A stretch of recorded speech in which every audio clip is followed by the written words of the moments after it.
अस्सलामुअलैकुम बिस्मिल्लाहिर्रहमानिर्रहीम। हज़रत अली ने फरमाया अपनी बीवी को 3 जगहों पर कभी अकेला मत छोड़ना। हज़रत अली ने इसी 3 जगहों के बारे में बताया कि जहां अपनी बीवी को अकेला कभी नहीं छोड़ना चाहिए, और अगर कोई शख्स इन 3 जगहों पर अपनी बीवी को अकेला छोड़ देता है तो फिर बाद में वो बहुत पछताता है। ये 3 जगहें कौन सी हैं ये भी आपको बताएंगे। एक मरतबा एक शख्स हज़रत अली की खिदमत में अपनी बीवी के साथ हाजिर हुआ और अर्ज़ किया, है अमीरुल मोमिनीन, ये मेरी बीवी है और ये मुझसे मोहब्बत नहीं करती और मेरी कोई बात नहीं मानती। इसको मैं जो हुक्म देता हूँ ये उसको तस्लीम नहीं करती। ए अमीरुल मोमिनीन, ऐसा क्यों होता है? उस शख्स के सवाल पर हज़रत अली रज़ी अल्लाह ताला अन्हु फरमाने लगे, अगर तुम चाहते हो कि तुम्हारी बीवी तुमसे बेपनाह मोहब्बत करे, सिर्फ तुम्हारी बनकर रहे, तो इन 3 जगहों पर अपनी बीवी को अकेला कभी ना छोड़ना।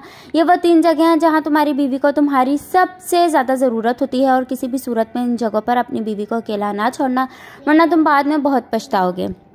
यह सुनकर वो शख्स हज़रत अली से कहने लगा, है अमीरुल मोमिनीन, वो कौन सी 3 जगह हैं जहाँ पर बीवी को अकेला नहीं छोड़ना चाहिए? हज़रत अली रज़ी अल्लाह ताला अन्हु फरमाने लगे, पहले नंबर पर बीमारी की हालत में, क्योंकि जब बीवी बीमार होती है तो उसे सबसे ज़्यादा अपने शौहर की तवज्जो की और उसकी ज़रूरत होती है।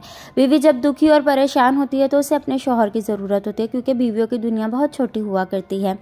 इनकी ज़िंदगी शौहर से शुरू होकर शौहर पर ही ख़त्म होती है, इसलिए बीमारी की हालत में अपनी बीवी को कभी भी अकेला ना छोड़ना। दूसरे नंबर पर किसी गैर मर्द के साथ अपनी बीवी को कभी अकेला ना छोड़ना। हमेशा यह बात याद रखना, कभी किसी गैर मर्द के साथ अपनी बीवी को अकेला नहीं छोड़ना, वरना तुम बाद में बहुत पछताओगे। क्योंकि मैंने अल्लाह के रसूल अल्लाह सल्लल्लाहु अलैहि वसल्लम से सुना है कि जब एक गैर मर्द और एक गैर औरत तन्हाई में मिलते हैं तो इनके बीच में तीसरा शैतान होता है, और आपको मालूम है कि शैतान इंसान को हर बुरे काम करने के लिए उकसाता रहता है। इसलिए ऐ शख्स, अगर तुम चाहते हो कि तुम्हारी बीवी तुम्हारी ही बनकर रहे तो कभी भी किसी गैर मर्द के साथ अपनी बीवी को अकेला छोड़ने की गलती ना करना। तीसरे नंबर पर अपनी बीवी की इज्जत बढ़ाने में कभी देर ना करना, क्योंकि जब साथ देने वाला साथी औरत का मिजाजी खुदा उसके घर वालों के सामने उसकी इज्जत बढ़ाता है तो वो औरत खुद को दुनिया की खुशकिस्मत तरीन औरत तस्वुर करती है और अपने आप को बहुत मजबूत समझती है।